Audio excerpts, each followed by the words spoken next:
I am Claire Mitchell, Doctor of Laws and King's Counsel. And I am Zoe Venditozzi, Doctor of Laws, teacher and writer.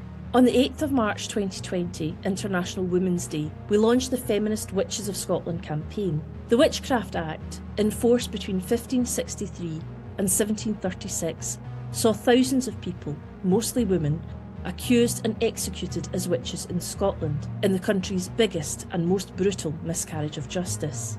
Our campaign had 3 aims: to get a formal state apology for those accused of witchcraft, to obtain a pardon for all those convicted, and to get a national memorial to remember those involved in the Witchcraft Act. On International Women's Day 2022, the first of our aims was realised when First Minister Nicola Sturgeon issued a formal state apology to those accused as witches. The first formal state apology ever. We are currently working with politicians to ensure there is legislation passed to pardon those accused as witches, to change their status from convicted witches to those who ought never to have been prosecuted. We continue our work to obtain a national monument so those who suffered will never be forgotten. Join us as we speak to the experts on the witchcraft trials, both here in Scotland and further abroad, as we explore the history of women in Scotland and continue the cultural conversation of what it means to be a woman.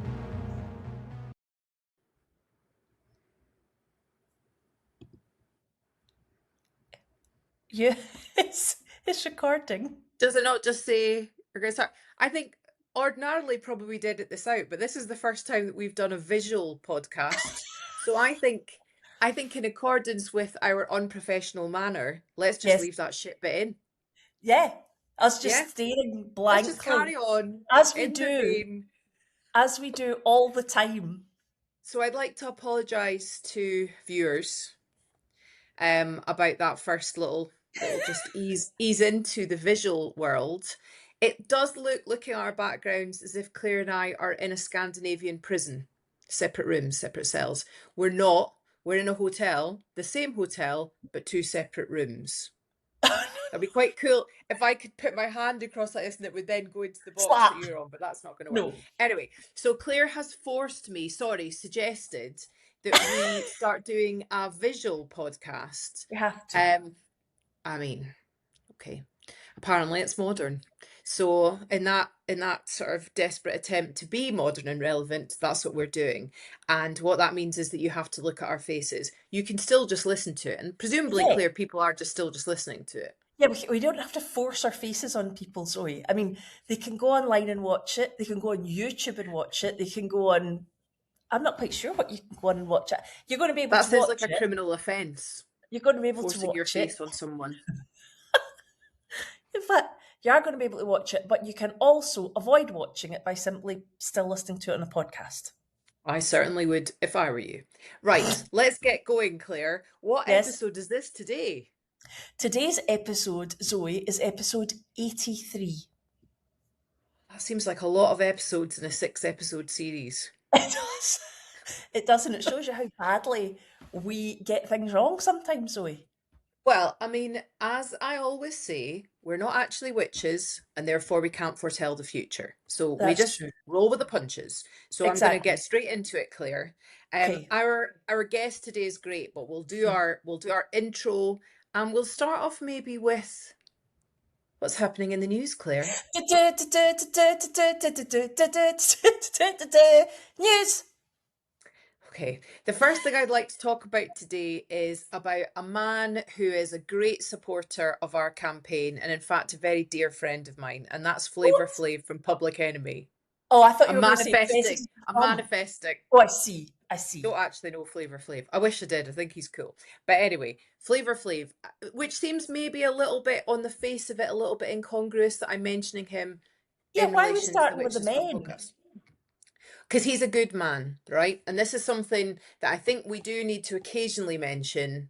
Not all men, okay? So sometimes a man can do a bad thing, but then another man can come along and do a good thing that redresses the balance. And what I'm talking about this week, I'm sure people will know this, I hope they know this, is that who shall not be named.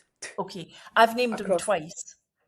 Okay, well, he, on the back of the Winter Olympics, made a phone call to the US men's hockey team, and it was just like an egregious backslappery dick fest of, oh, aren't you great? Oh, I'm so cool. I'm Was friends with it you all. was it a And wee "Oh, bit like aren't you brilliant?" locker room banter? It very much was, right? But Mm. taking place, I believe he was, well, I imagine he was phoning from within the White House. Just gives you the bulk, as we say in Scotland. And what pisses me off actually about what he said, so basically he was like, you guys are so great. You need to come over and hang out with me at my place. And I'll have to invite the girls, because, you know, you have to invite girls these days. You can't make any jokes about girls. It was kind of that vein. But what pissed me off was I expect him to be Yeah. disgusting.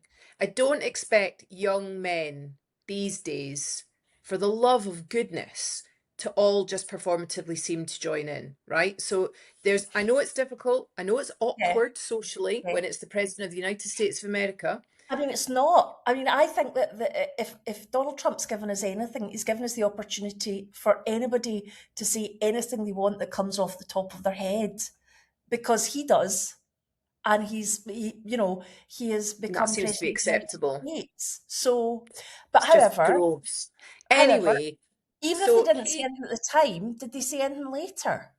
Well, then had them over, and I think there Okay. was maybe 4 or 5, 6 guys that I read a list of them. I don't watch hockey, so it didn't really mean anything to me. Yep. But a bunch of guys who didn't go, and I hope that they didn't go not because they were getting something else happening on the same day, but because they themselves went, I'm not being associated with that.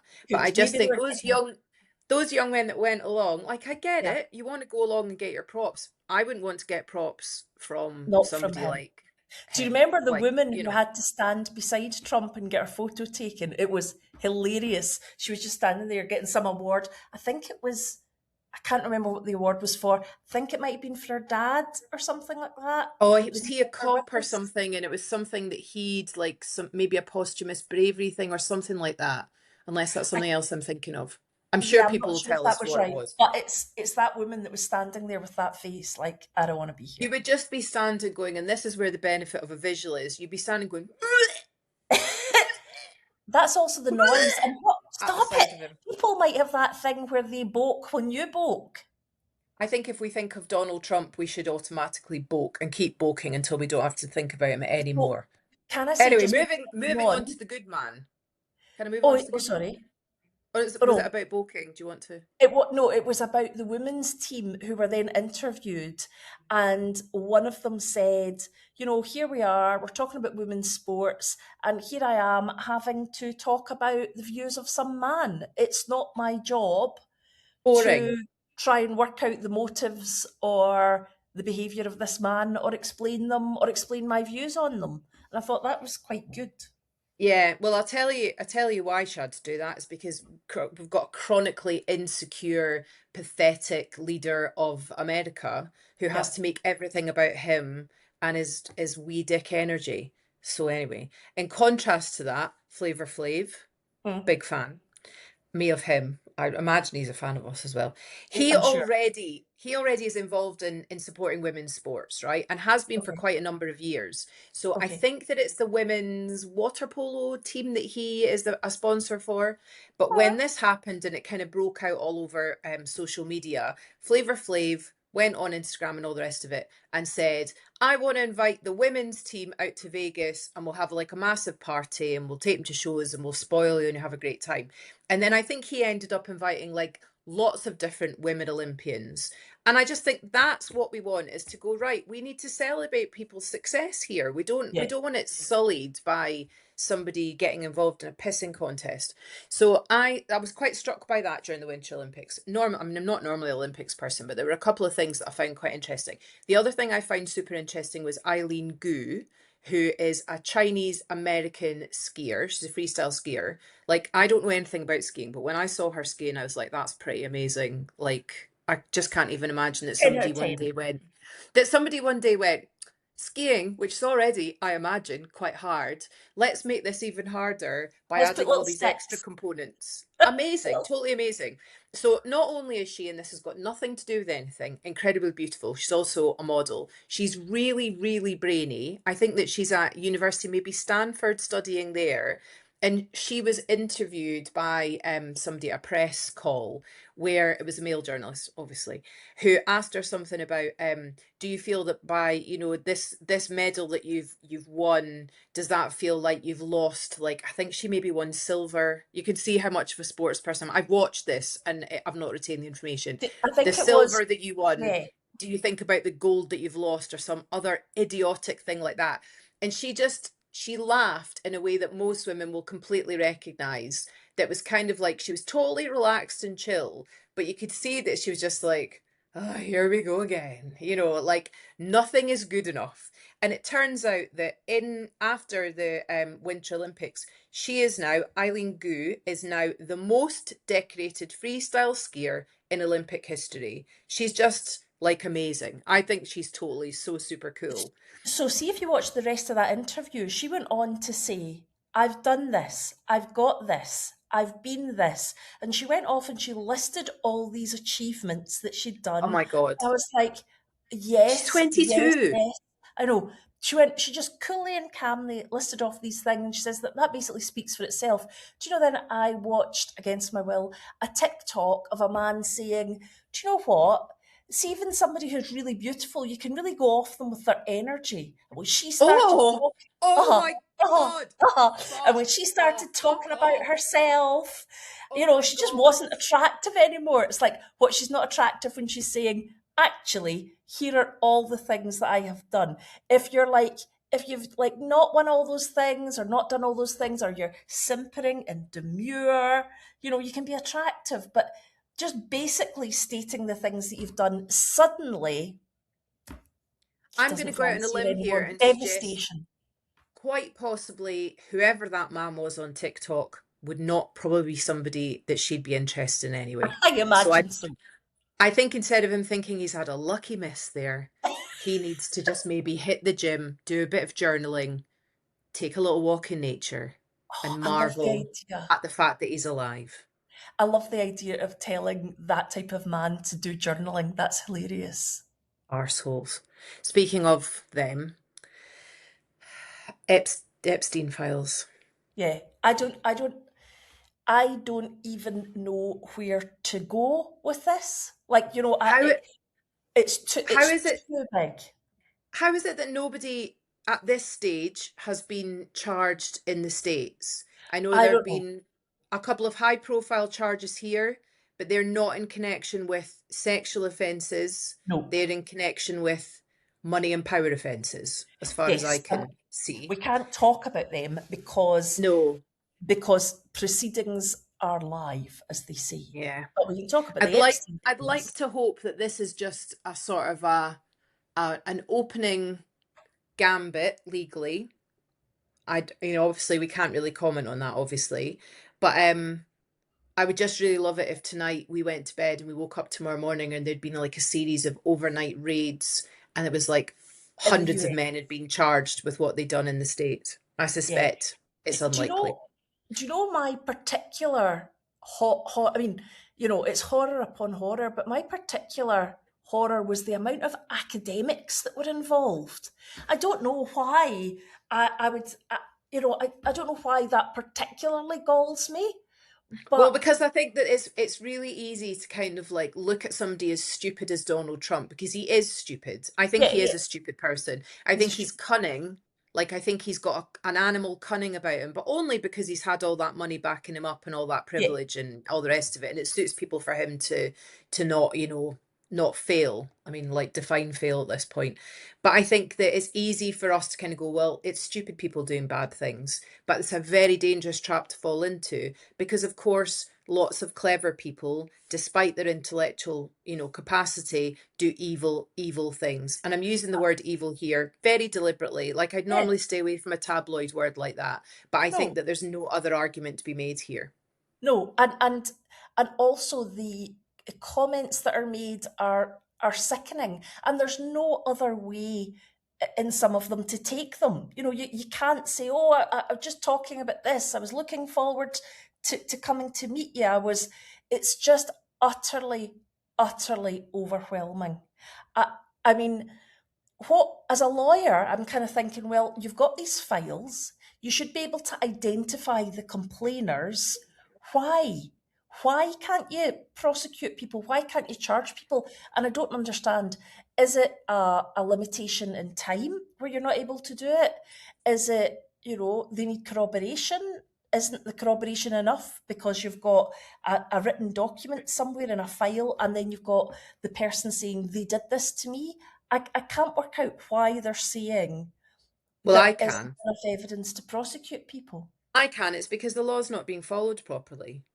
And Well, do you you know don't need to follow the law properly if you've got some Yahoo ding dong twerp that's at the top of the pile doing just random things that suits them.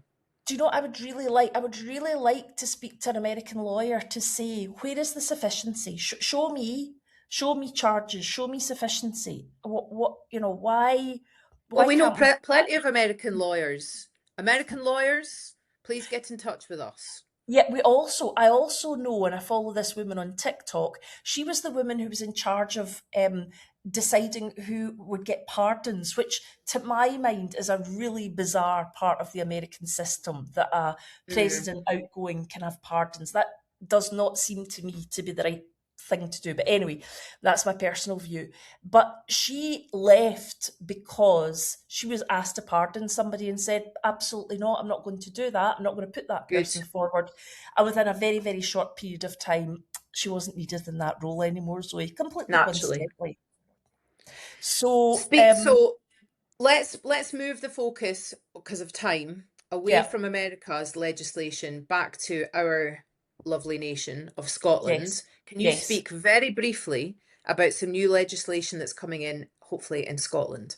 Did you hear that warning, ladies and gentlemen? Very briefly. Well, Wasting the time. new the new legislation which is proposed is out for consultation at the moment, and we'll put links to this consultation. And Zoe and I, as Witches of Scotland, as ourselves, are going to respond to this. It's asking about laws to change some things in Scotland in relation to this for the safety of women and girls. For example, it talks of making particular crimes in relation to AI deep fakes. So to not to make like the actual pictures would already be criminal, but to criminalise the software that they use and stuff like Mm. that. And also, we have said now for some time, i.e., I think 4 or 5 episodes ago, that the United Nations said femicide should be a new crime in any countries where it's not already there. Of course, we have the crime of murder, but they should specifically make it femicide to be able Oh, to because it came, we identify. talked about that, didn't we? About how it been put on the law books in Italy Yeah, following a high profile murder of a woman by an ex-boyfriend. it did. So I think that when this new legislation that's being put forward is suggesting various things, including making assaulting a pregnant woman an aggravation of a crime. So if you assault anyone, it's a crime. But if the person you've assaulted is a pregnant woman, it is a particular aggravation that allows them to increase the sentence. Good. And that's what's being proposed.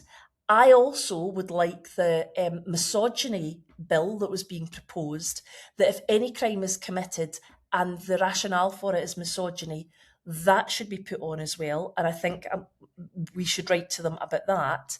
And I also think that we should ensure that any prosecution in relation to murder that's a murder of a woman, if it has to do with misogyny, has the femicide tag and has the misogyny tag as well. So we're busy drafting that at the moment. So that's our own personal news. Okay, and then one last thing, just a Mm. little mention. In Scotland, we're coming towards our Scottish elections very soon, the next few months.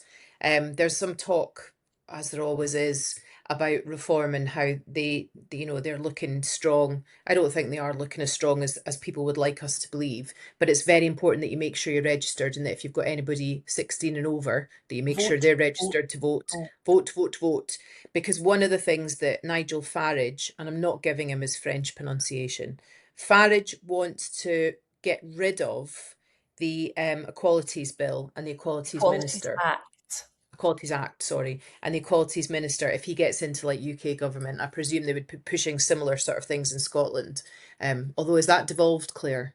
That would be something Um, that's national, won't it? so I can't start the what would be a full hour's continuing professional Yes. development on that You've got question. 1 minute. Essentially, is the Human Rights Act is baked into our devolution settlement, so it would cause real problems. Thankfully, because we need to keep the Equalities Act and we need to keep the Human Rights Act. These things are currently protecting women and girls in Scotland. And also disabled people, people that aren't white, you know, like people that are not straight, all that they're talking about protecting is themselves, is stale, male, and pale. That's it. They're just showing so clearly how little of a shit they give about anybody else or their needs in society. So if that's you that wants to protect stale, male, and pale, if that's I not you, get voting so these guys don't get in. and Now, get your before pals voting and get the people. See if your pals say, I'm not really political or I don't really get involved or what's the point or what's the difference.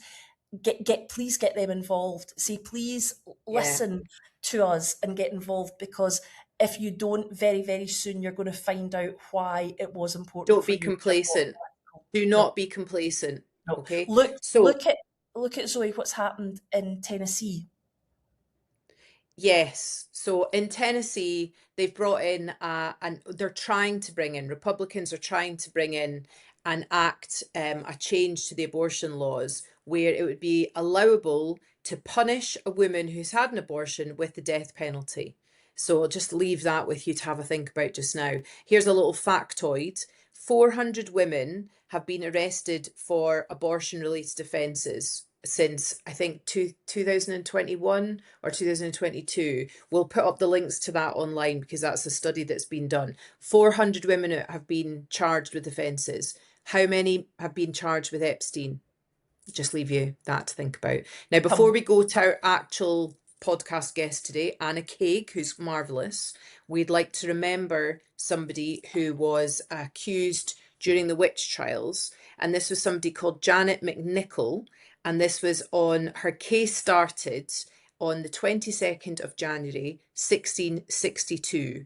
And she was, it's really interesting, right? So her details, as ever, are from the database. yeah. And there's very, very little information about her, but we've got the names of the 1, 2, 3, 4, 5, 6, 7, 8, 9, 10, 11, 12 men that were prosecutors, investigators, and the Chancellor that were involved with her. Now, she was accused at one date. So she was accused in 1662, and then it says in the database that she escaped for 12 years. They caught up with her eventually. She was in Rothesay, which is on the west of Scotland. Yes. And then she was eventually like brought to trial again in 1673, the 15th of October, 1673, and she was executed.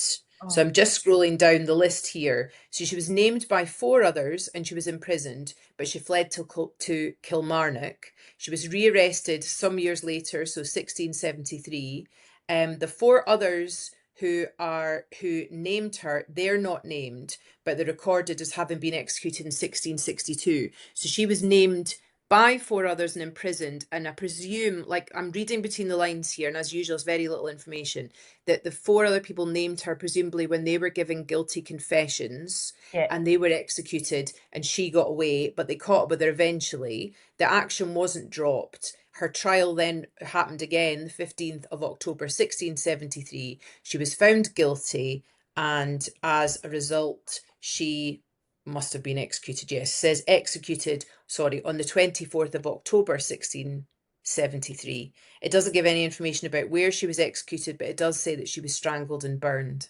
So today we are remembering this poor woman who was accused and ended up on the run, but was caught eventually, Janet McNichol. So Janet McNichol of Rothesay, that's who we are remembering on this week's episode. So without any further ado, we're now going to be speaking to Anna Caig about her new book.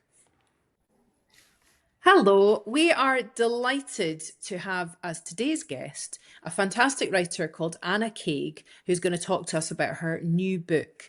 And I'm not going to wang on about it, I'm going to let Anna tell us the name of the book and what it's about. But first of all, Anna, welcome. Thanks so much for coming on the podcast. Oh, thank you so much for having me. I think if you had asked me a year or two ago when I was writing this book what my absolute dream interview to be doing when the book was out, it would have been this. So I'm so thrilled to be asked. Thank you. Oh, Anna, that's quite That's so quite kind, but let's a wait until charge the for us. end. And let's Yeah. see if it's just when we're And then finished. it'll be like, my next book is going to be about trauma experienced in the podcast. But Anna, can you tell us what the name of your book is, please? And just give us, oh, good one. That's very good. And give us Yeah. a kind of an overview. Give us the elevator pitch for the book.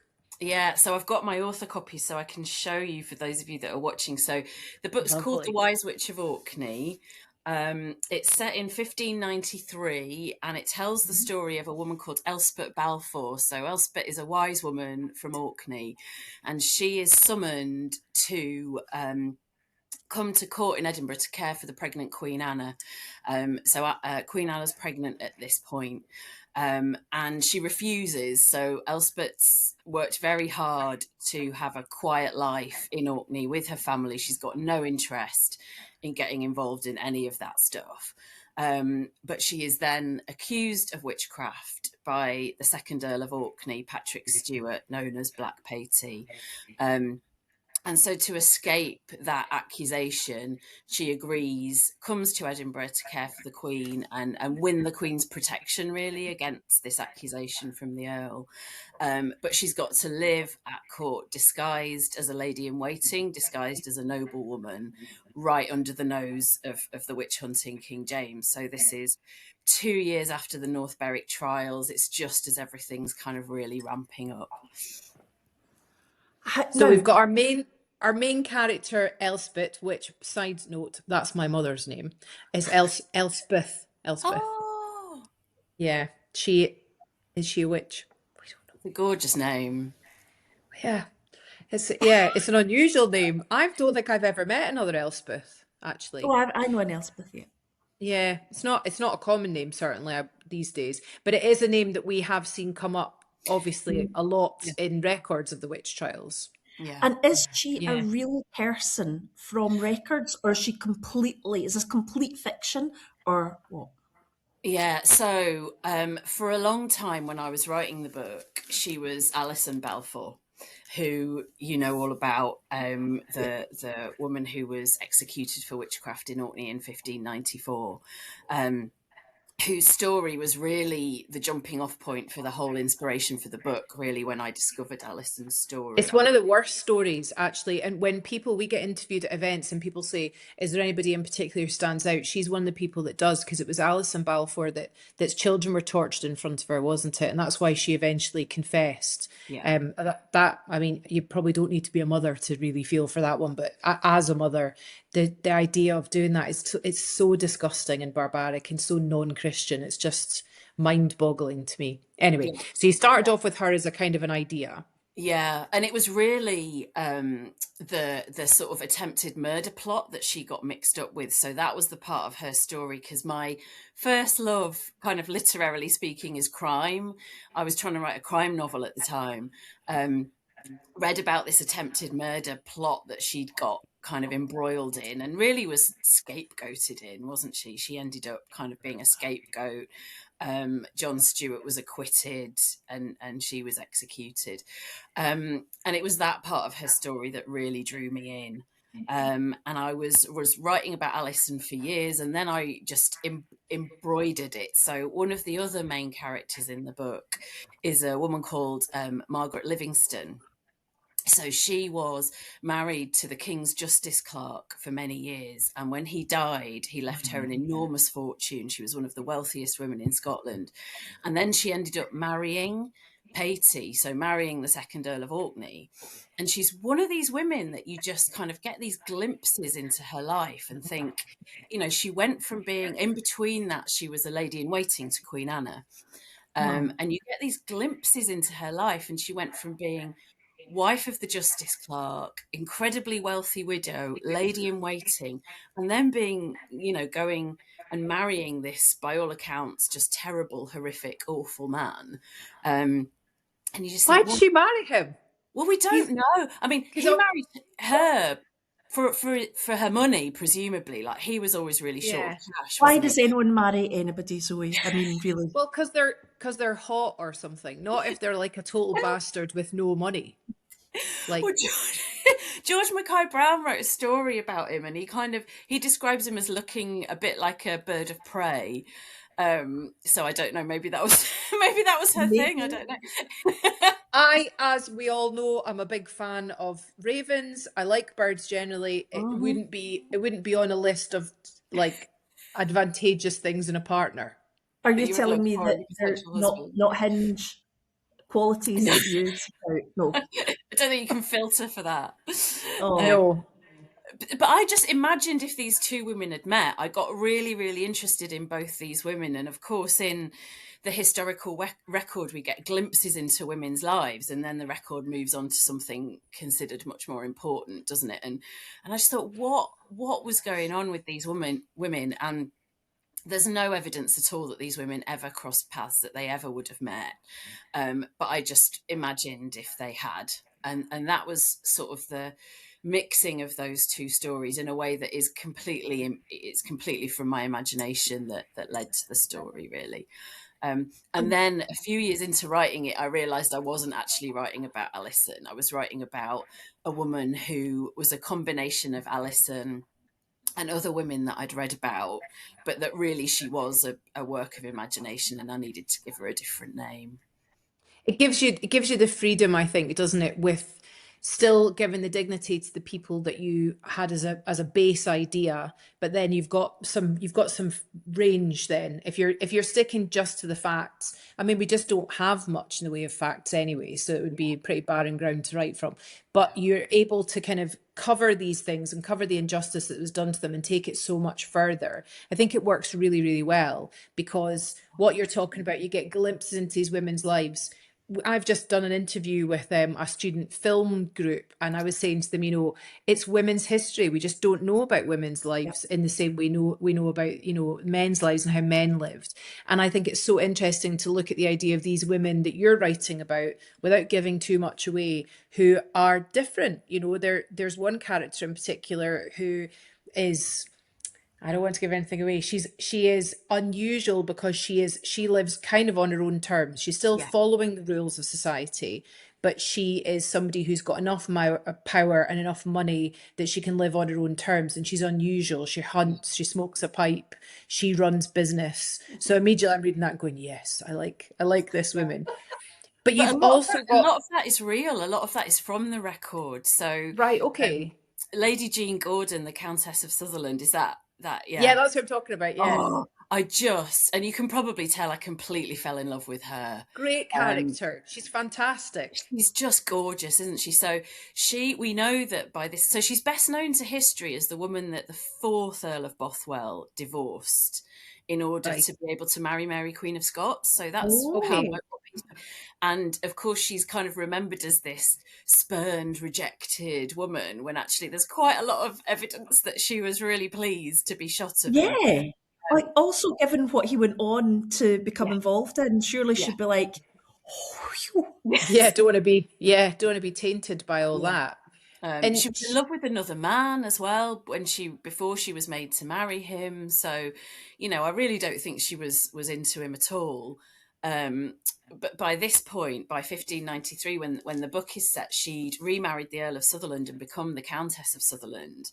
And the Earl of Sutherland at this point was an invalid confined to his bed, and she ran vast swathes of the Highlands single-handedly. So, and this is all true. She started and maintained salt panning businesses, mining businesses. She did a lot of trade out of the ports in Sutherland with the sailors, and she was only supposed to be quite a minor character. So as Elspeth travels from Orkney down to Edinburgh, she sort of undergoes her transformation from, spey wife, wise woman, to someone who can pass as a lady in waiting under Jean's guidance at Dunrobin Castle.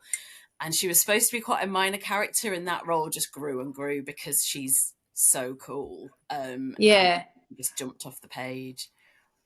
And what I like about it as well is that you're not just focusing on Elspeth's story. There's another character as well who's having a very, very different life experience, who's the polar opposite in terms of, you know, power and money and success and security to these noble women. Obviously, Elspeth's not a noble woman, but we're learning about these noble women, and that's Kitty, isn't it? It is. So Yeah. can you tell us a bit about her? Oh yeah, poor Kitty. So she's having a No. really awful time. She's living in poverty, quite close to Dunrobin Castle in Sutherland. Her mum dies, and really her mum, she's not got a great reputation, and really her mum was the only person who believed in her, who really cared about her. And her mum had worked as a cook for many years at Dunrobin Castle, so her mum had enough status to kind of look after her, both in practical terms and sort of reputationally. And when her mum dies, she's just absolutely screwed and at her wit's end. She's got no money, she can't feed herself, and she's really, really desperate. And there are whispers at this time of a man called Jimmy Bog, who is kind of running these strange ceremonies and happenings in the kirkyards in Sutherland. And it's kind of rumoured that he can kind of help you with your problems and help you get a bit of power and agency back. So she's driven to desperation, really.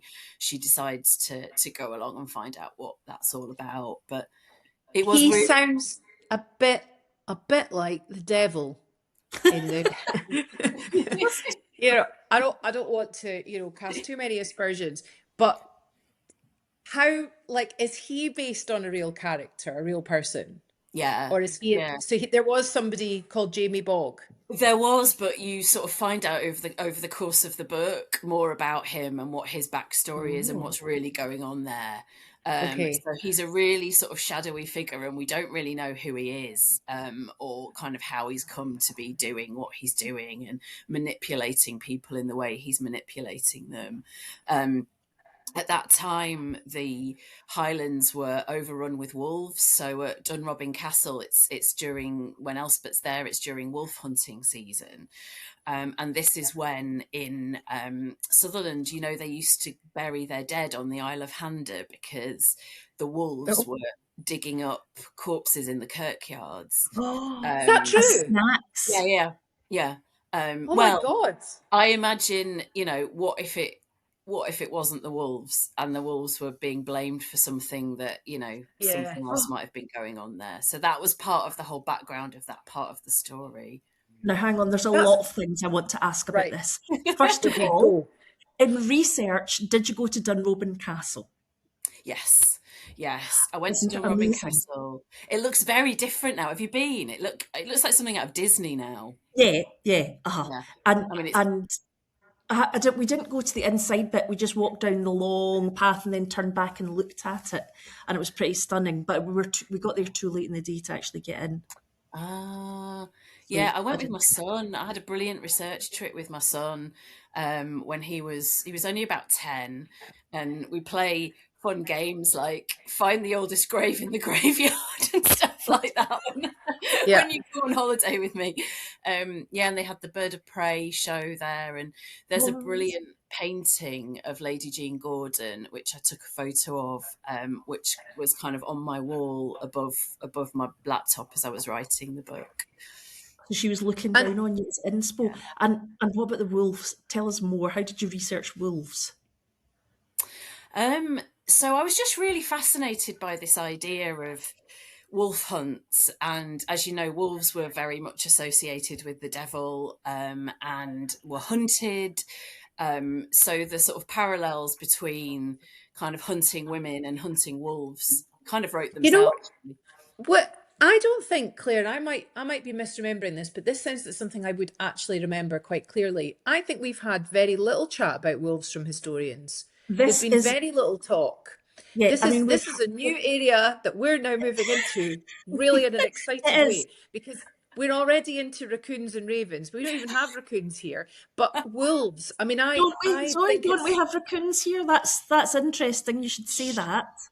move on, Claire. We've talked about this, but we don't obviously have wolves anymore. Mm. But I think it's what a different place Scotland is, right? Because Yeah. sometimes we think about how could people have been so awful to have, followed these things through with the witch trials, and then reading about there being wolf hunts in Scotland, and you think about how different really things were if you're talking about wolves being abroad and of people being scared of wolves, and about that's just another aspect of where that sort of psychologically Scotland was during this time.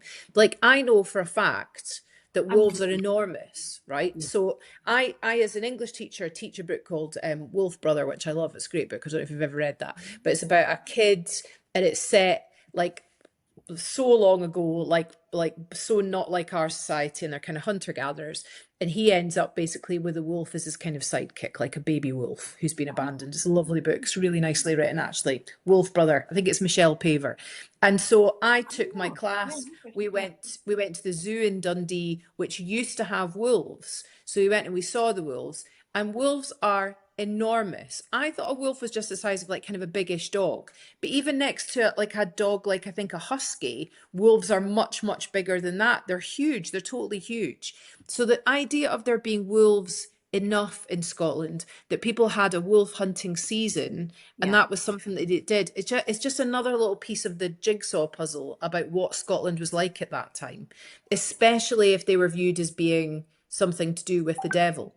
Yeah, yeah, absolutely. So I did go and see, there's a wolf pack that you can visit at the Highland Wildlife Centre, I think it's called, near Aviemore. So I did go and visit that wolf pack and just sat and watched them for hours. They're absolutely fascinating creatures. I'm reading a non-fiction book at the moment, actually, that you might really like. It's called Wolfish, by someone called Erica Berry, who's writing about the reintroduction of wolves into different parts of North America.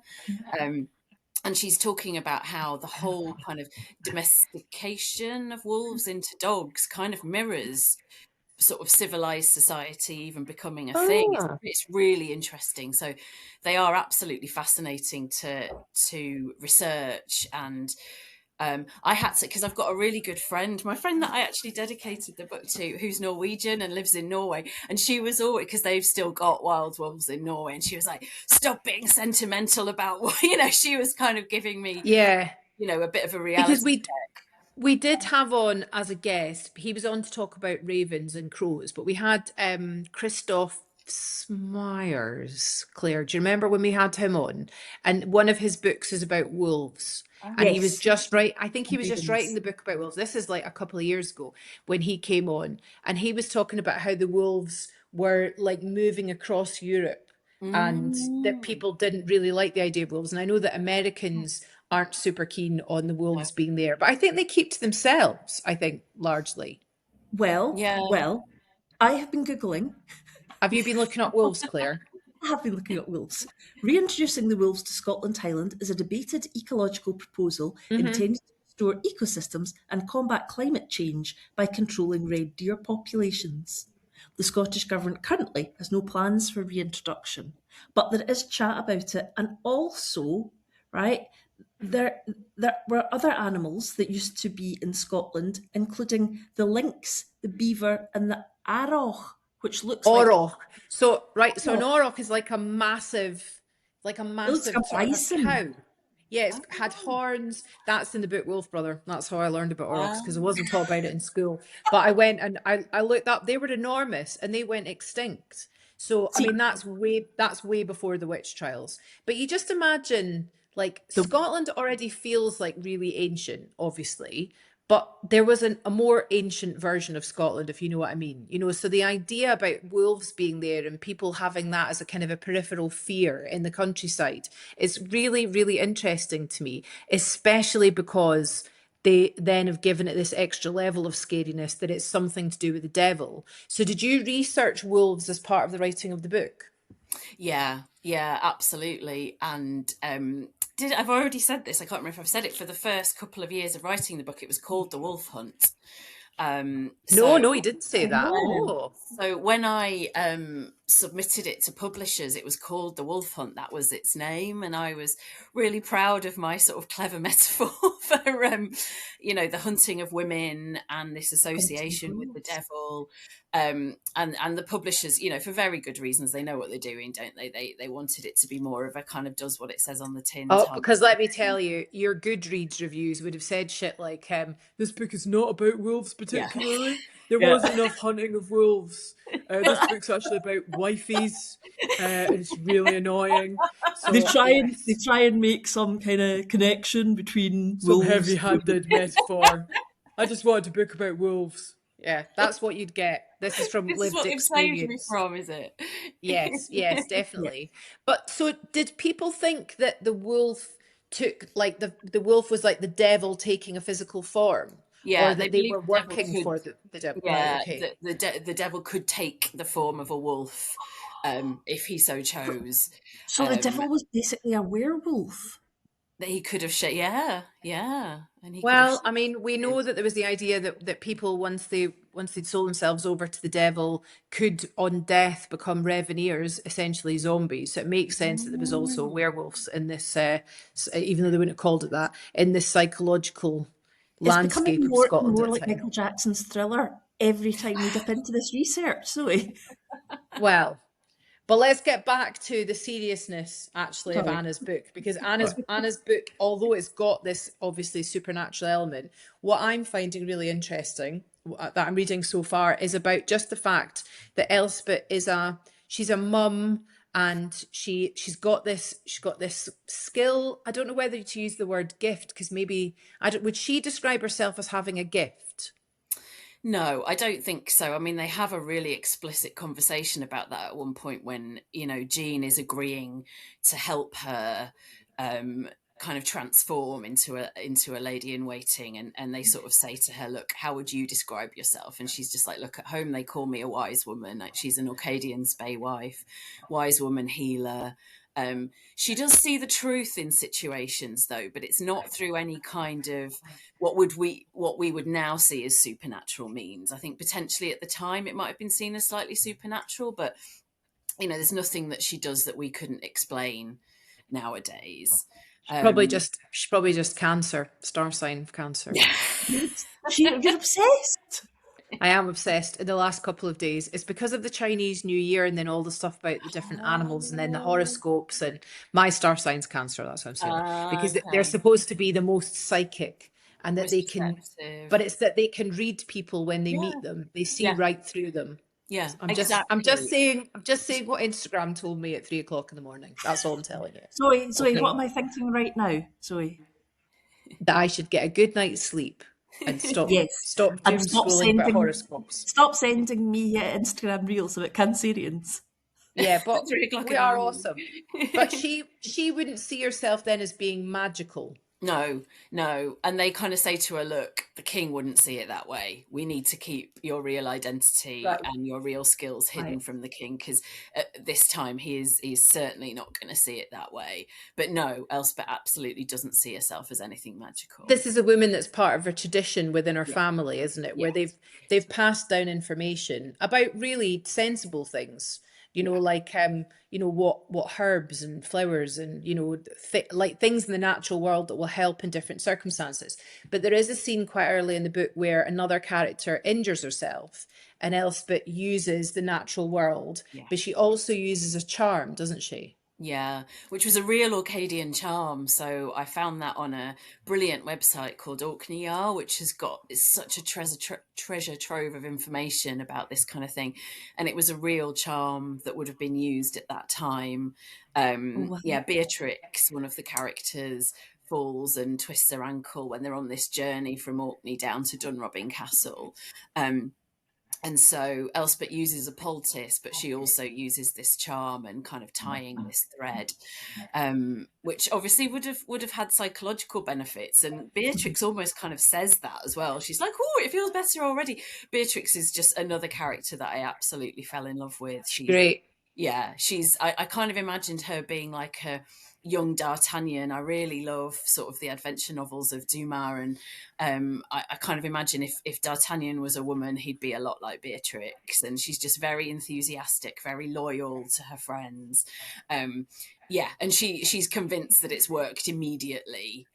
So sort of alludes to the fact that there's a lot of psychology going on with things like that.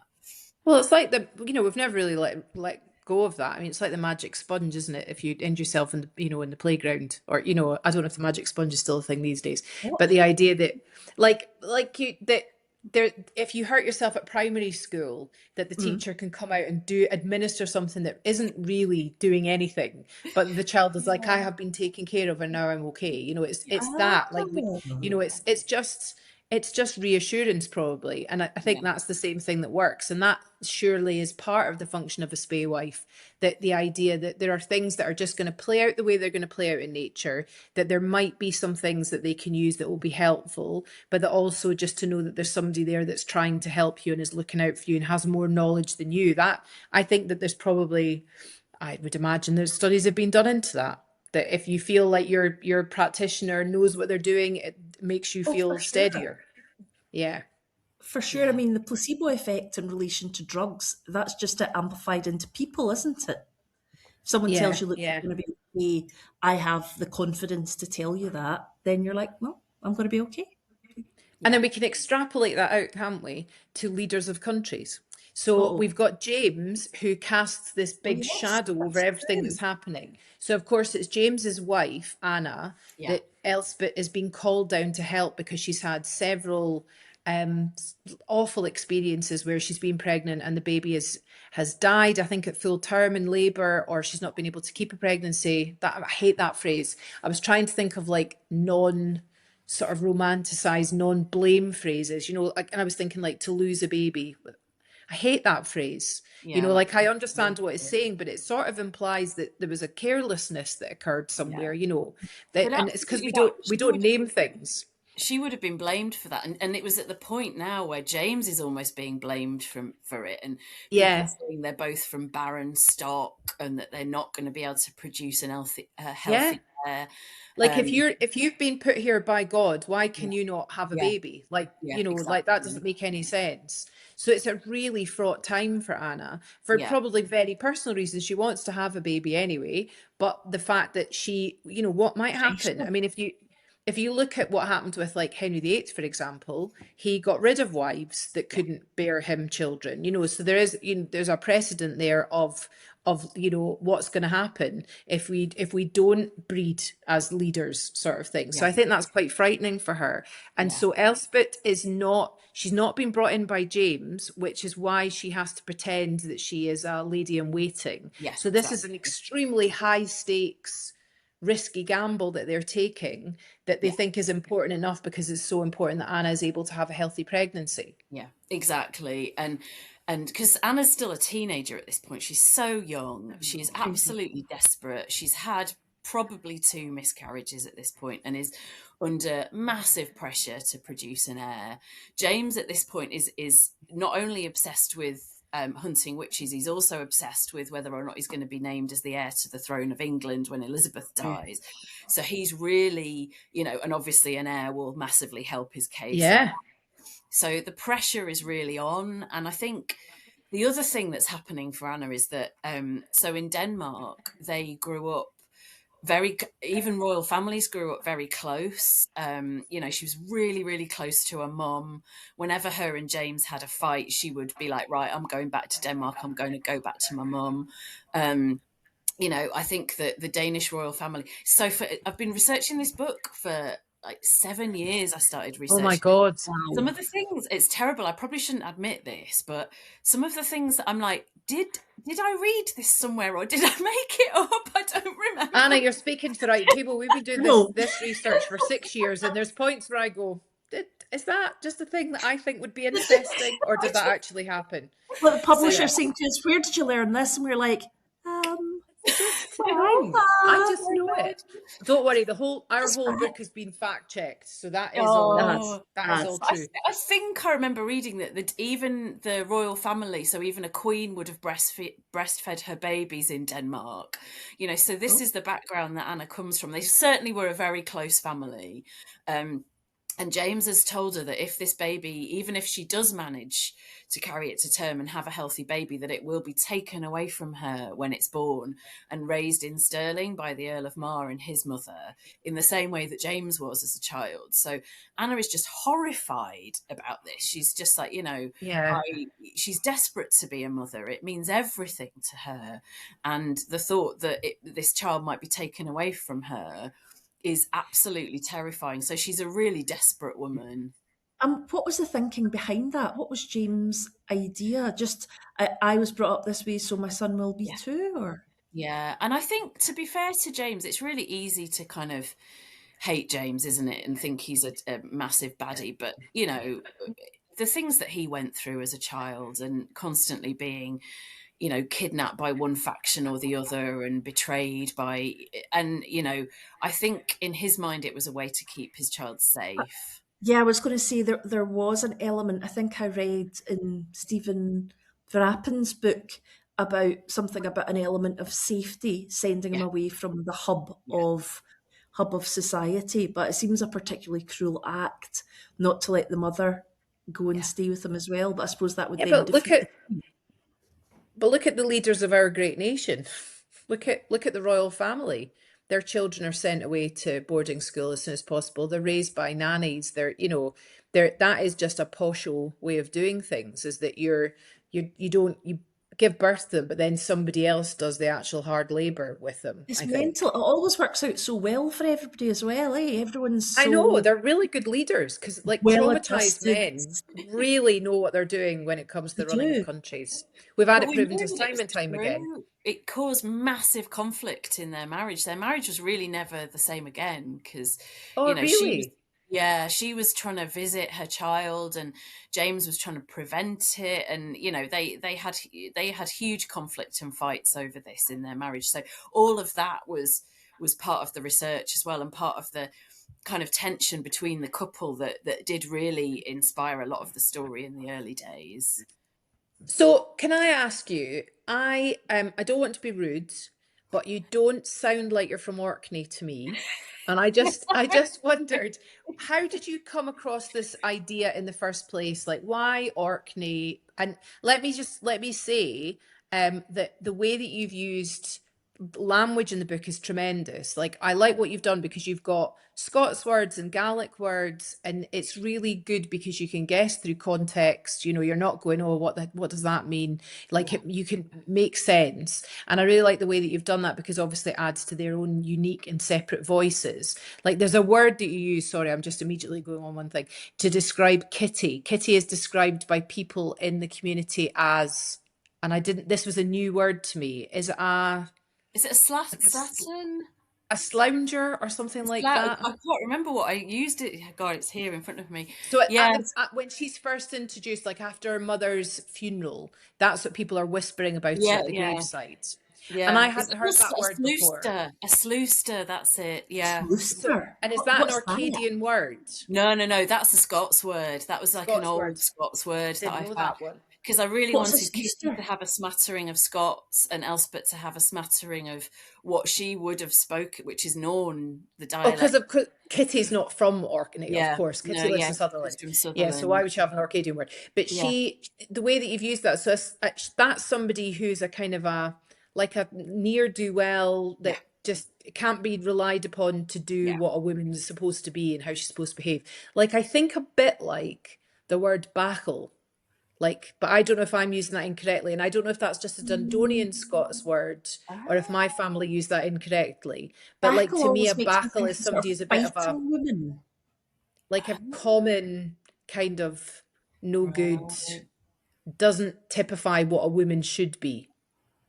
Yeah. I will look into this. That's And I will exactly report right. She's back. just people just think that she's good for nothing, essentially. She's kind of the lowest of the low, good for nothing, and people are talking about her behind her back. To what extent they are and to what extent she's imagining it, She's a we're bit not paranoid. I certainly. mean, it's a bit like James, you know, like there's this kind of, you know, this other people's perception of who the person is, and like sort of lose their own personhood in that, you know. And I think that James acts out of other people's idea of who he should be, and then because he's got all this power, he then basically takes it out on people being accused of being witches, and obviously it's largely women. Whereas Kitty doesn't have any power, so she tries to get power, and then of course makes like really bad decisions which are only going to make her life so much worse, Yeah, you know. And also because she's a girl, she's a young woman, isn't she? I yeah. mean, how old would you sort of envisage her being? I think she's around 20. She's very young. So she's So she's only a really, little bit older than the Queen.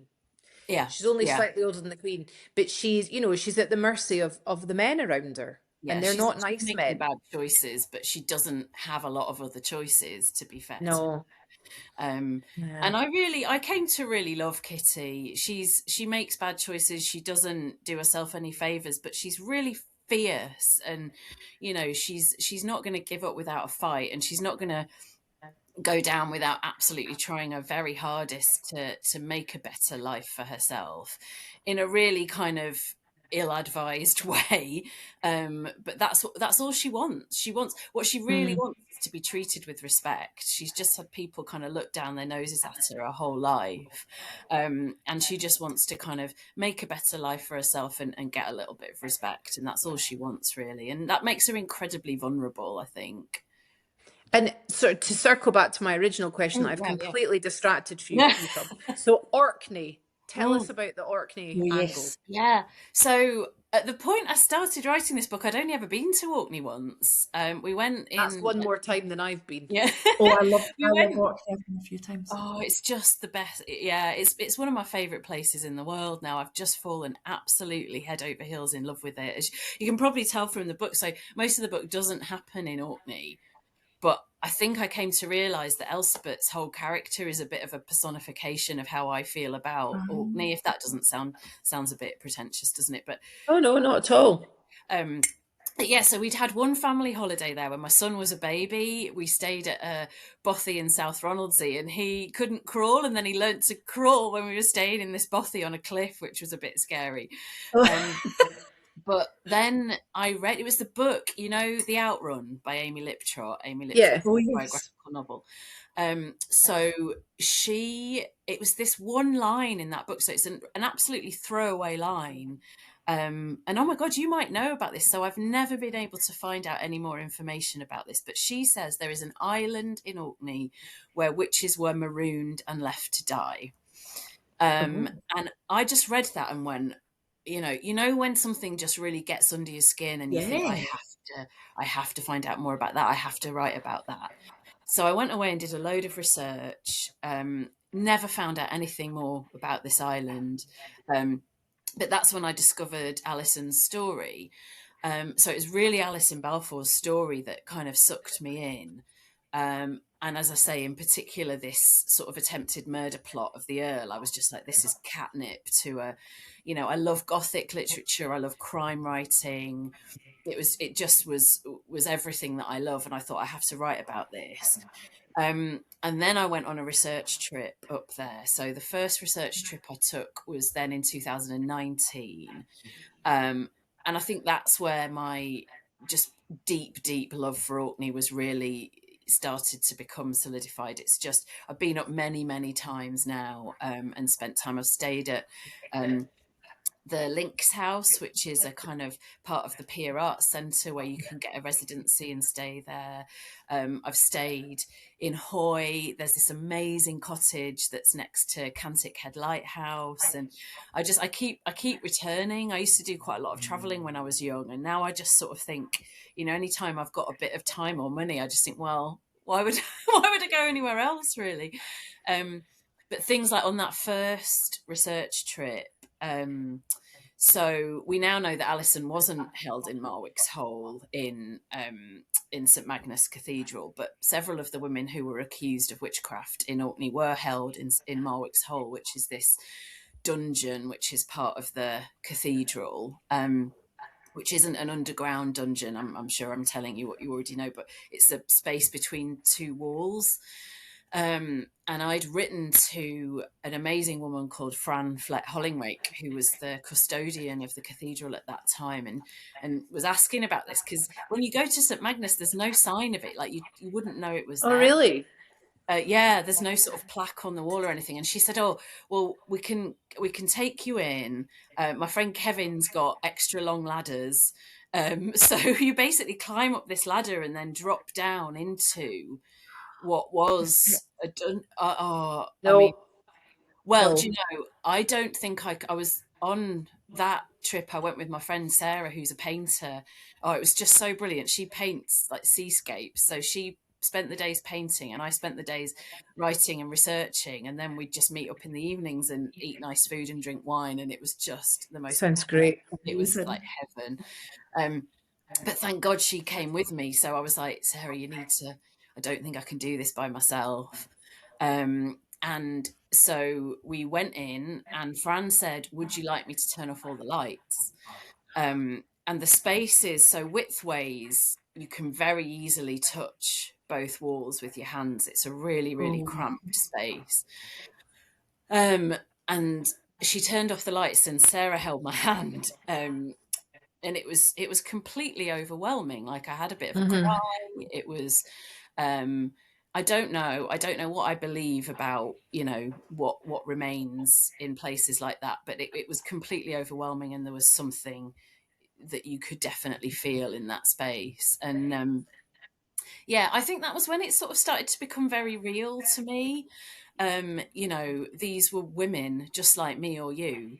They might have lived hundreds and hundreds of years ago, but they weren't any different really fundamentally from us. And No.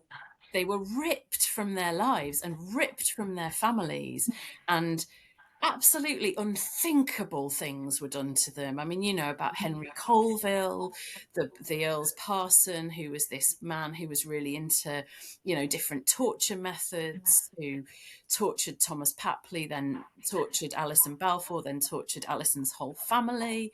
Um, Perverts. They are, and there's like a yeah, horrible psychological drive to humiliate and dominate and kill people. I think that like the structure of the time, the belief system of the time enabled happening. and Like it's remember, wild to me. yeah, James is telling you all the time, God wouldn't let Yeah, this happen to the holy.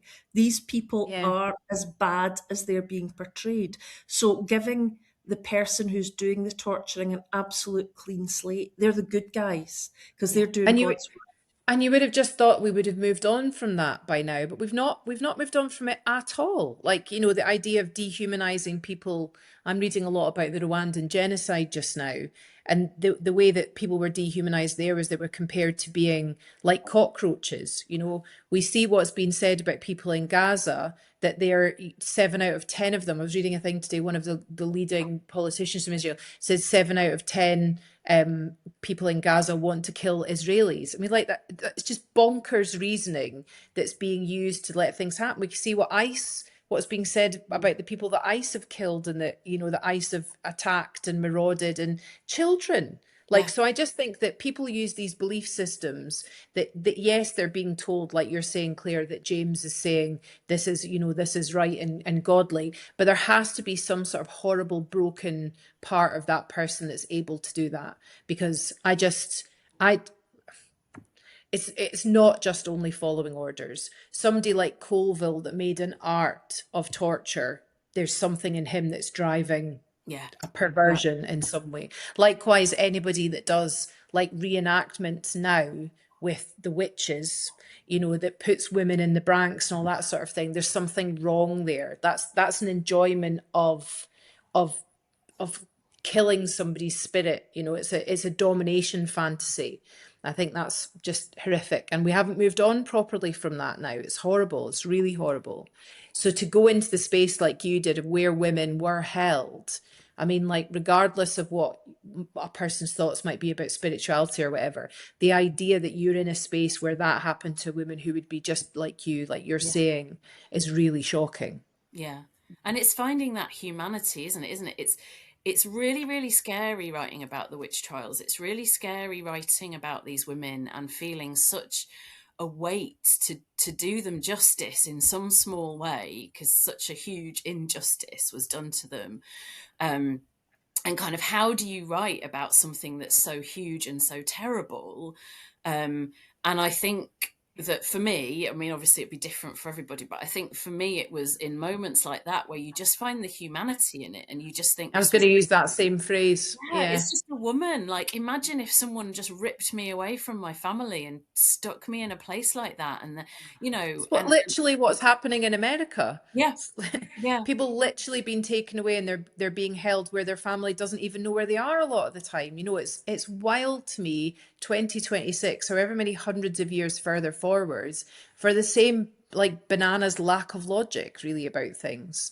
Did you find when you finished writing the book, like, how did you leave that behind? And also, while you're writing the book, when you're writing these really heavy things and yeah. about these heavy things, how do you deal with that sort of on a daily creation basis? Yeah, it's really, I mean, I suppose I don't know if I have left it behind. I feel like I kind of carry them with me. I carry Kitty with me, and I carry Elspeth with me, and I don't kind of don't want to let them go. I suppose I completely love them both um yeah, sorry, what was the second part of your question? Like, how do you look after yourself? Like, are you Yeah, able to I move don't. on from that? It's a really good question, because it's stupidly, actually, I think about sort of halfway, 2/3 of the way through writing the book, you'd think I would have figured this out, but I realized I was writing.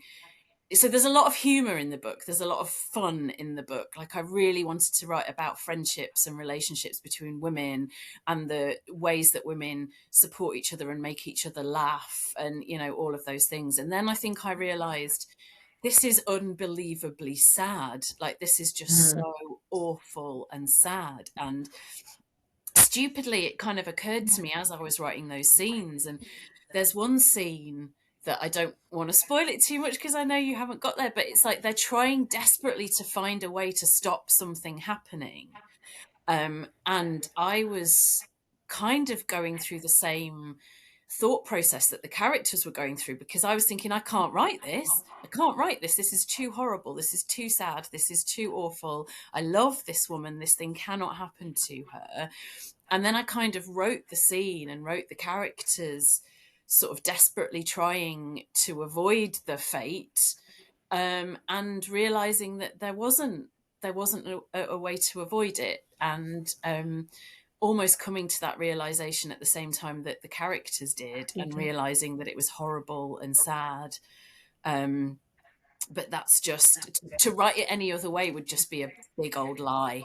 But that's what makes fiction so compelling, isn't it? Yeah. That the darkness that's there, and we need to sort of understand what it is to be a human. And that fiction just gives us such an amazing insight into it. And it means that even if you're not a writer and you read good fiction, or, just good writing, that you're then able to understand that person's worldview so much better. Yeah. We're so much better when we're readers. We're just so much better for Absolutely. It, I think. That's factually true. Yeah.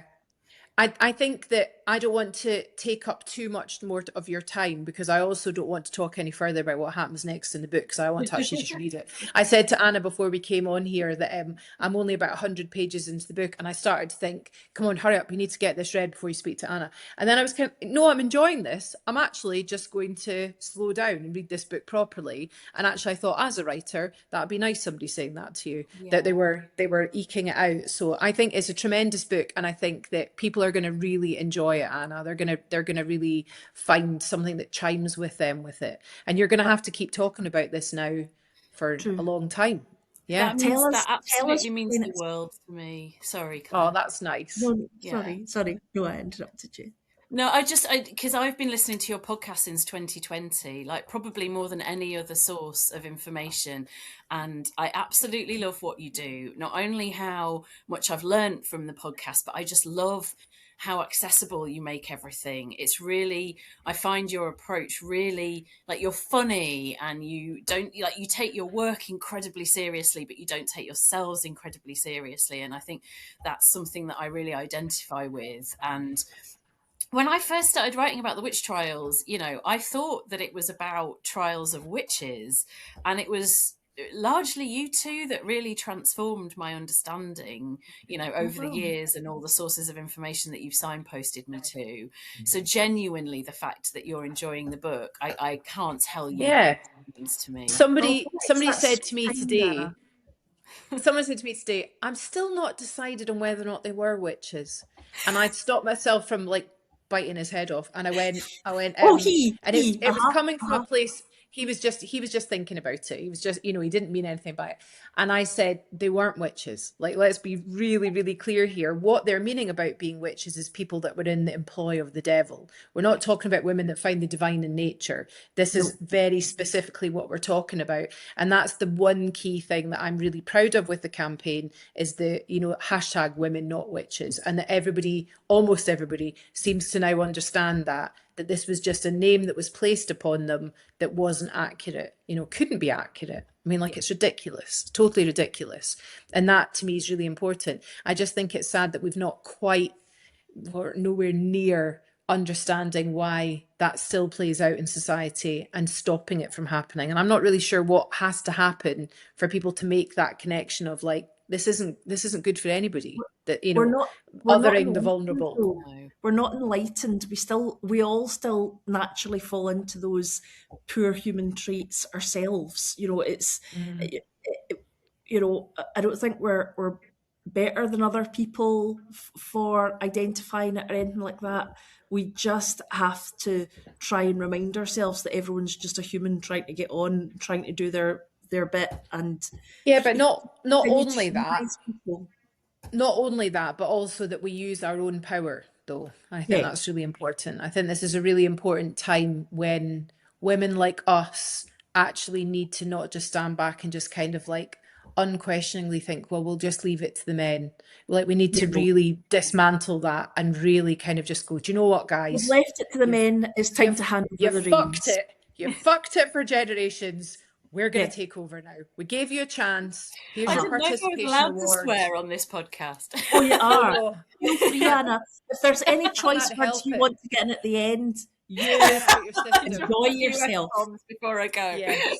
No, I'm a terrible swearer. That's me kind of keeping it in. But I do think that it's something that, we need to learn from history. And I think that, I've said this a gazillion times, but using fiction is such a beautiful way of understanding history and identifying and thinking, right. So if you think you're the kind of person that would stuck up for your neighbours during the witch trials, you think you'd have done something, you think you'd have been somebody who'd been accused, what are you doing with your power now in 2026? Yeah, how are you helping What are you folk? doing? Yeah. And it But is a lot. so- I know you did an interview with Jenny Fagan. Jenny Fagan's Hex was, I mean, she's an absolute hero of mine as well. I think she's a blooming literary genius, that woman.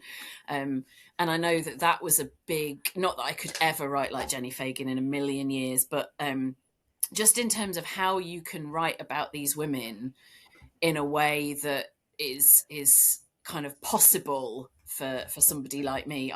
She was huge. That book made me weep, not only because of the subject matter and how brilliant it is, but just because I felt like it unlocked something for me and just helped me understand how it was even possible to write about this time. So yeah, definitely the fiction I've read's really helped me as well. I think people that are good at historical fiction find a way of blending the research so it's accurate with tapping into just the eternal threads of what it is to be a human. It's when they're all kind of verily, that's, it's less, it feels less. But when you read something like, say, I don't know if you've read Lauren Groff's book, Matrix, which is amazing. No. That's such, I just want to shout out to Lauren Groff. That. I love her so much. I've got such a massive literary crush on her, and I just think she is the most amazing writer. But she writes modern set stuff, and she also seems to have moved into historical stuff too. One of her books, her most recent book, is called The Vaster Wilds, and it's about a young girl that breaks away from a settlement in the New America after a horrific winter where actually I think they've resorted to cannibalism. And the whole book is just about this girl being on the run in the woods, basically. And it's so good. And it's so not now, but there's something about that humanity about who she is that goes through it. It's just tremendous. I've got so much admiration for historical writing that manages to still be modern in a way. It's clever, and I think you've done that, Anna. So I think people are in for a real treat reading this book. I presume you're going to be doing events. Yeah, I'm going on tour. I'm taking the Yes, home on Nice. the excellent. road. Yay. When does it come Um, out, Anna? When's so publication it's day? out on the 26th of February. That's my Amazing. sister's birthday. Oh, perfect, Yeah. perfect birthday Yeah. present. And then I'm going almost immediately. I'm going up to Orkney, so I'm doing an event at the Good. Orcadian Bookshop on the 28th of February, an event at the library in Kirkwall on the 4th of March. Then I'm doing an event in Montrose at a lovely bookshop called Ink and Quill. Oh, we know it. We We did an event love there Ink and last Quill. year. Yeah, they're Yay. lovely. Shout out Oh, to she's Ink been and saying Quill. such lovely things about the book. I absolutely love her. She's so Oh, kind. brilliant. And then I'm doing an event at the Highland Bookshop in Fort William, which I really, really love, partly because my sister works there. Oh, nice. Amazing. But I'm doing an event with Shona McLean, so I'm absolutely honoured to be doing an event with a superstar of historical fiction who I absolutely love. Oh, that's so yeah, we're doing an tremendous. event together. Yeah. That's really cool. And I think that one thing that you'll see when you're on tour is that people are just so moved by this story. So you'll prepare yourself for many chats with people. Oh yeah, it's amazing. It's amazing. I mean, you know this. Like these people live, they're your imaginary friends. They live inside your head for years and years and years, and no one knows about them. And then suddenly people are like, oh, I think this about Elspeth and I think this about Kitty. And I'm like, this is just, I'm still at the point where Wild. it's really How do you know my bizarre, imaginary wonderful. friends? Yes, like how have you looked into the kind of deepest, darkest corners of my mind and seen them? That's lovely. Well, we'll put up links to your social media so people can follow where you're doing events and stuff like that. And I'm sure there'll be more stuff added as well. We definitely know there's a huge appetite for this, so I think you're going to do really well. It's a lovely cover as well, which I think they're going to really dig, with the picture of the wolf on the front and everything. It's really nice. But Anna, thank you so much for joining us tonight. We've really, really appreciated it. Oh, thank you so much for having me. This is such a highlight for me. It's been brilliant. Oh, I'm glad that you've not finished it going, oh my God, Yeah. dicks.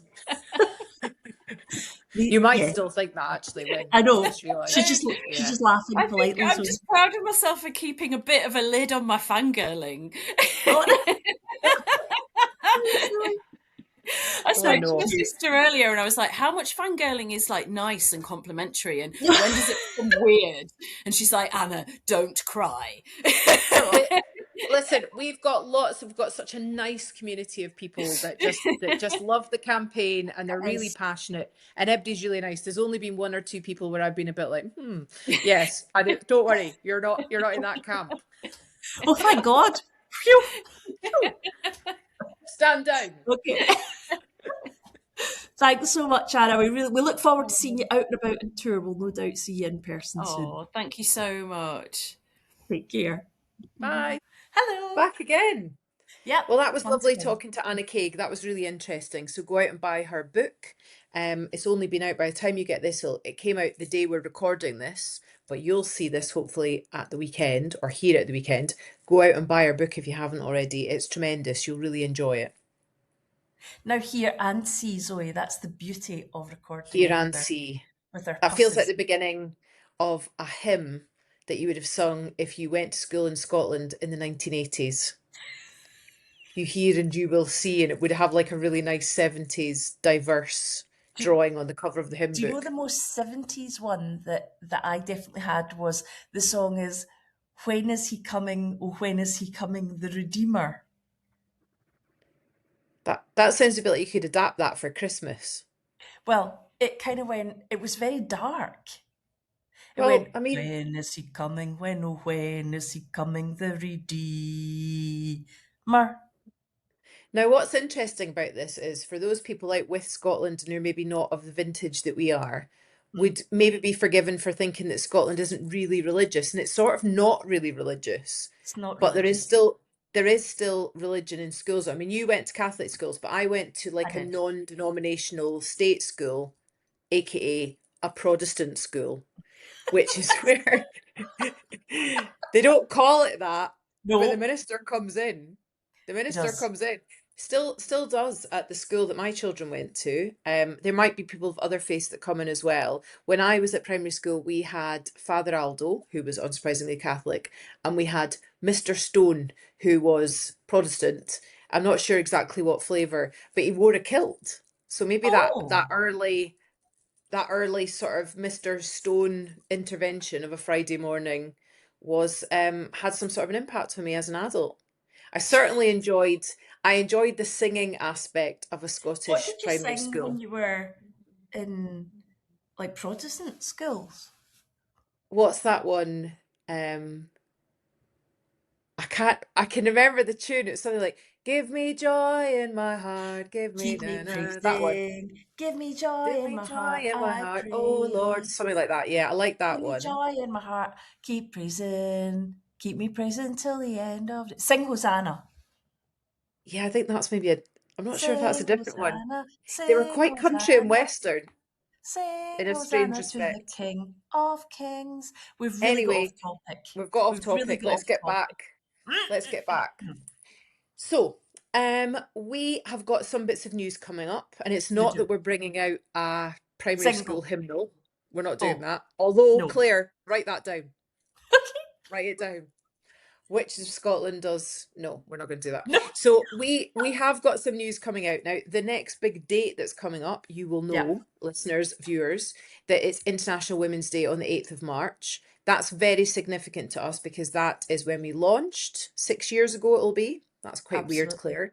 I It's know. also the date that our First Minister of the time, Nicola Sturgeon, gave the first formal apology. In So we will be 2022. using in 2022, and we will be using the International Women's Day date as a way to remember those people accused of being witches in Scotland and internationally, because it's International Women's Day, because of course this wasn't just a terrible thing that happened in Scotland, lots of other countries, and also to hold a bit in mind of the fact that there are women and men being accused of being witches still in the modern day. So we are using this as a kind of a really nice opportunity to mark and memorialise those people that were accused. And we've got some plans for that, which we will announce very, very soon because it's coming up very quickly. So I would advise, I mean, far be it from me Oh, to tell you what to do. who are you? Who are you to advise? I would advise that you sign up for the newsletter, which you can do Mhm. by going to witchesofscotland.com, which is also like all the facts and stuff about the campaign. So you can go and have a look at things there if you're just very new to us. I would also suggest that you follow us on social media if you use any of them, because we do use that as well to share nice stuff and to give a hint about some things that are coming up. What is something, don't go into details, Claire, very generalised and vague.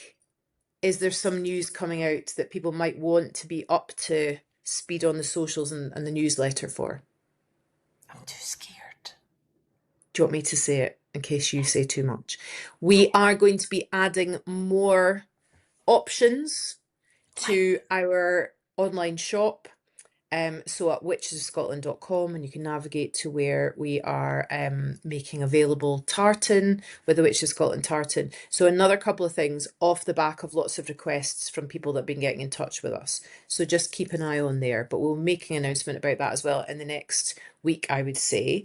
And this is just a very useful point to remind people, and you guys are so good for this, I know, but we you are. cannot buy the tartan from anyone except for us. It's I think we're only literally available. preaching to the converted at this stage because I the know, but people we, that are listening know that. But what they do, which is brilliant, is yeah, they go and when fake folk are making it, they say, yeah, this is fake, you can't get it from yeah. here.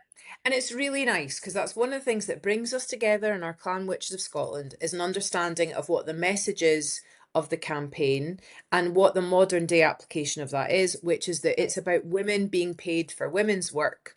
I mean, it's mostly women. I think there's one man still at Prickly Thistle in the Highlands that's making this, and it's something that's got depth, it's got integrity, and we just don't want people making crappy versions and then saying this is the Witches of Scotland tartan, because it isn't. So, and you guys are so good for that, and we frequently get sent screenshots of people saying, look, have you seen this?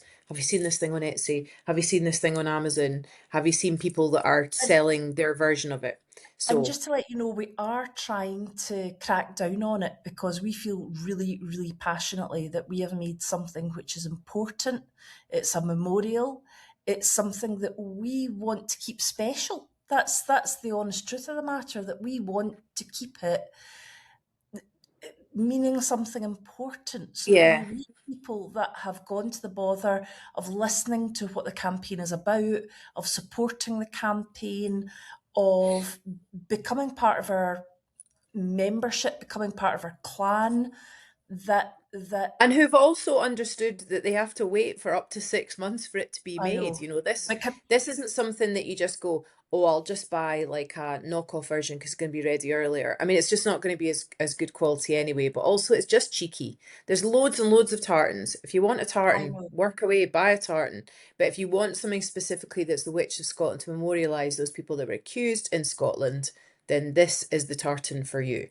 Okay. Yeah, And also just be decent about it. That's my take. But I know that all the people that are listening and or watching just now are anyway. So yeah. that reminds Zoe, me as well. oh One of yeah. the things about doing the tartan, selling the tartan, means that we make some money that we can then use for things like school visits, or we've done a couple of prizes for university for human rights lawyers, like students. We've done given money to different charities which are for like modern issues, and we've also got another piece of news that I can't share just now, but that we're going to be telling you about in the next couple of weeks, that I'm really personally very excited about, that we're able to do through this philanthropic aim that we've got with the Witches of Scotland tartan, which is I nice. would So I it's, would yeah. be excited about it if I could remember what it was.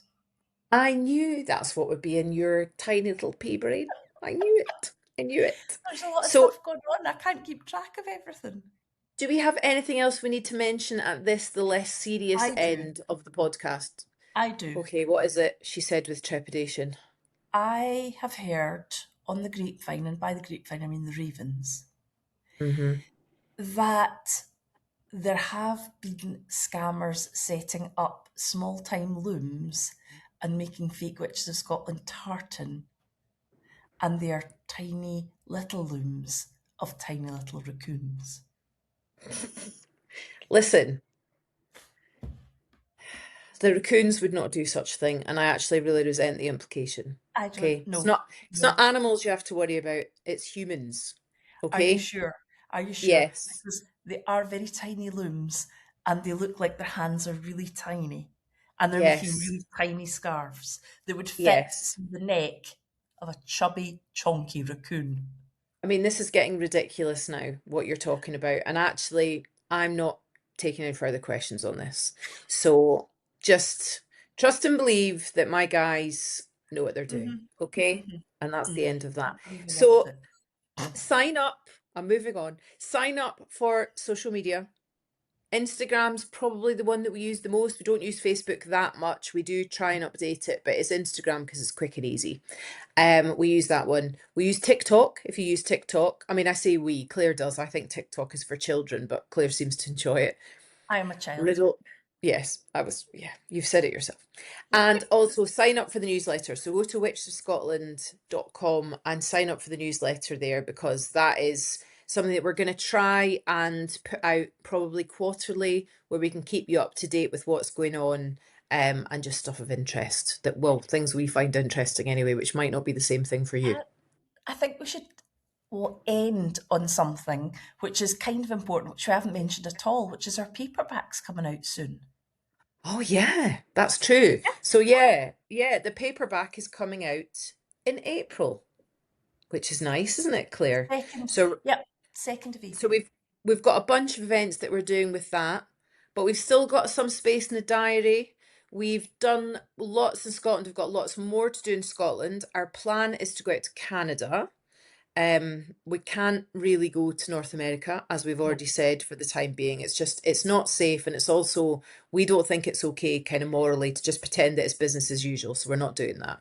Yeah. It's not good. We know from lots of people that have been in touch with us from the States that things are not good, and No, we're obviously not what we see on the pretending. news, and We're not no. pretending everything's okay. It feels like tourism to come across and go, hi, Yeah. everyone, Yeah. we'll And talk about, it's such a shame, because I know I've talked about this before, but I love going to America. I mean, like, my gran was a Glaswegian. She's from Carntine, but she lived in America from I think the late 50s, and certainly I spent a lot of my childhood and teens in the 1990s in Florida. And hang on, nothing. that math ain't mathin'. Keep moving, mate. I loved it out there, and I still love it there. And we had a great time when we went in October, but it just feels like weird and fake for us to go over and pretend everything's fine. So hopefully there'll be a revolution, and we can go over sooner rather than later. But we will be touring. But if you are in England and you think that there is a call for us to come and talk about the Witch of Scotland and its impact on the modern day experience for women, reach out, get in touch. If you run a bookshop or you're involved in a festival, or you think you can get a bunch of people together, give us a shout. We'd love to come and do more stuff in England. We haven't done very much, and it's weird because we're meant to be in the same country, so it would be cool to be able to go down and speak to audiences in England too. Anything else you'd like to add at this point, Dr. Claire Mitchell-Casey? May we rest our cases for this evening. May we rest in peace. Oh, no. No, Claire. No. No. Thanks for listening, watching. We will catch you next time. Bye.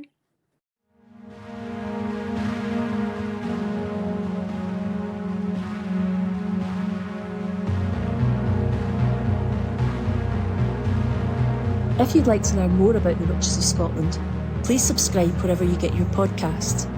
Sign up for our mailing list at www.witchesofscotland.com to keep updated with the campaign. On that site, you'll be able to find how to link with us on Twitter, Facebook and Instagram.